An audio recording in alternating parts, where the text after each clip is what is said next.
नमो नारायण। आज हम आप लोगों को हाथ पे जो है सो कौन सी राशि कहाँ पे होता है, कौन सी उंगली पे होता है, वो मैं बता रहा हूँ और हाथ के कुछ रेखाओं से जो है परिचय करा रहा हूँ।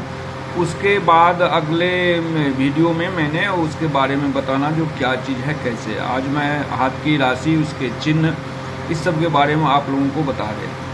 ये आप देख रहे हैं जो ये हुआ लिटिल फिंगर कनिष्ठ का, ये हुआ अनामिका जिसको हम रिंग फिंगर बोलते हैं, ये हुआ मध्यमा जिसको हम मिडिल फिंगर बोलते हैं, ये हुआ तर्जनी जिसको हम इंडेक्स फिंगर बोलते हैं, ये हुआ थम्स अंगूठा।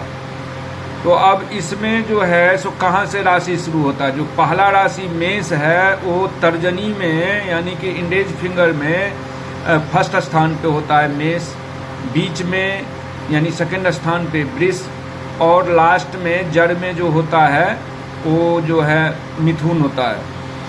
ठीक है जी। उसके बाद जो इसके बाद राशि बैठता है, बीच वाले को छोड़ दीजिए, अनामिका में आ जाइए। अनामिका में फिर चौथा राशि कर्क, पांचवा राशि सिंह और छठा राशि जो है कन्या। अब आप लिटिल फिंगर में चले जाइए। कन्या के बाद सातवां राशि तुला, आठवां राशि वृश्चिक और नौवां राशि धनु।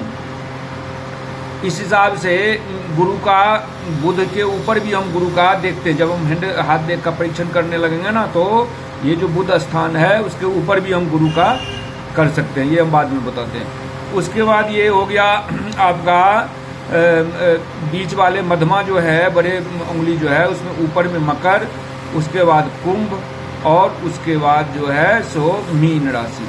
अब गुरु का हम यहाँ भी देखते हैं मीन राशि से भी।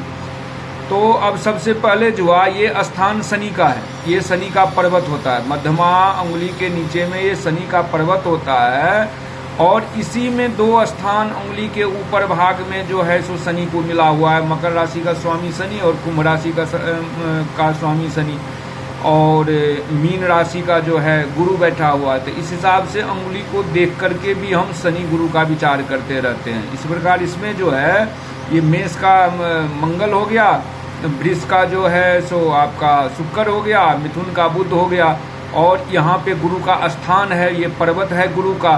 तो इससे मंगल, शुक्र, बुध और गुरु का इस उंगली से भी हम निर्णय करते हैं।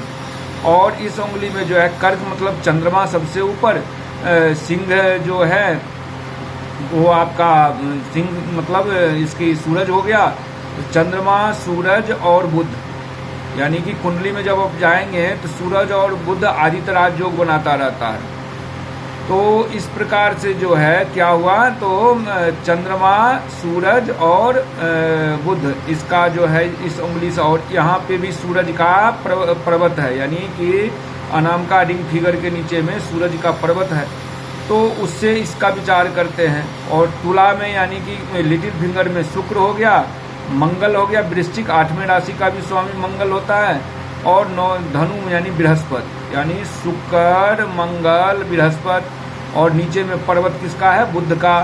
तो इस सब को देख करके हम जब हस्त परीक्षण करने लगते हैं तो हम विचार करते हैं। अब ये पर्वत भी आप जान गए, साथ साथ में ये बुध का पर्वत हो गया।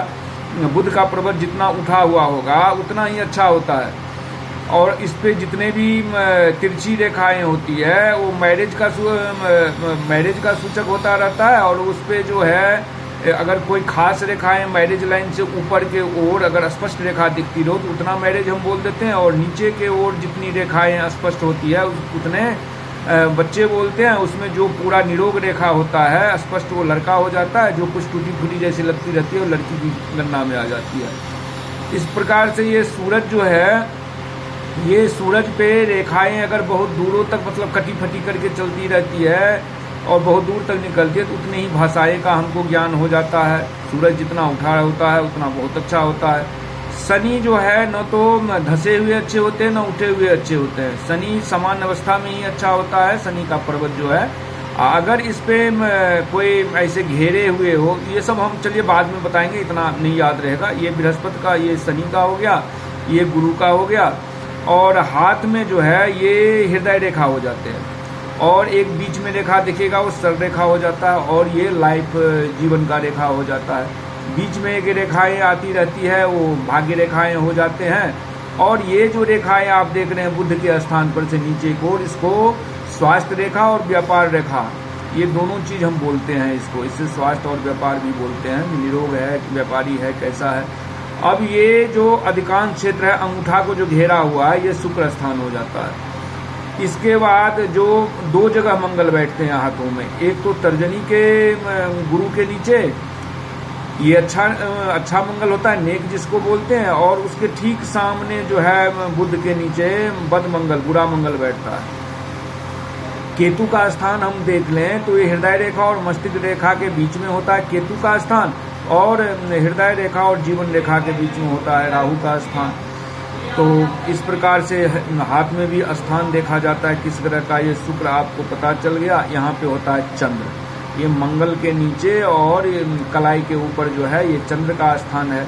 इसको हम मणिबद्ध रेखाएं बोलते हैं। ये अगर 3 से ज़्यादा होता है तो धन टिकाऊ होता है, 3 भी समान रहता है, 3 से कम हो तो धन नहीं टिकता। ये सब रेखाएं की स्थिति, टूट फूट वगैरह, कैसा कलर, कैसा रंग, कैसा है, उस पर सारा पड़ता है। ये अंगूठा का जो होता है इतने, इससे ऊपर हो जाता है ये इच्छा शक्ति, और इससे नीचे हो जाता है ये तर्क शक्ति। ये जितना स्पष्ट होता है उतना आदमी तर्क कर सकता है, विचार अच्छा, सोच अच्छा रहता है। ये जितना होता है इतना इच्छाएं करता है। ये सब चलिए इसके बाद में हम आपको लोगों को बताऊंगा। अब होता है हाथों में 32 चिन्ह होते हैं।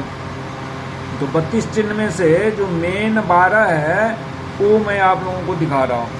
ये जो है मेष राशि का चिन्ह इस प्रकार से होता है। और सूरज का जो है ग्रह, ये पहले राशि का समझ लीजिए। मेष राशि का इस प्रकार का, वृष का ऐसे, मिथुन का देखते हैं, कर्क का ये, सिंह का ये, कन्या का चिन्ह ये, तुला राशि का ये, वृश्चिक का ये, धनु का ये, मकर का ये, कुंभ का ऐसा और मीन का ऐसा। ऐसा चिन्ह हाथों में जहाँ जहाँ पाया जाएगा वहाँ वहाँ उस ग्रहों का विचार होगा। अब ग्रह में देखिए, ग्रह में क्या है तो सूरज पे अगर इस तरह का बना हुआ हो या ये चिन्ह कहीं हाथ में नजर आता हो तो सूरज का मान लेते हैं वहाँ पे। ऐसा हो तो चंद्र का, ऐसा हो तो मंगल का, ये शुभ मंगल है, ये अशुभ मंगल है।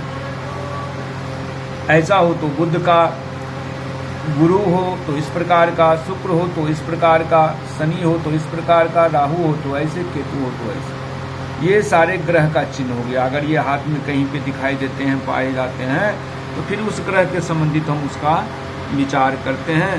नमो नारायण। अब कल हम आपको रेखा के बारे में, विशेषता बारे में बताएंगे या पर्वत के बारे में बताएंगे। नमो नारायण।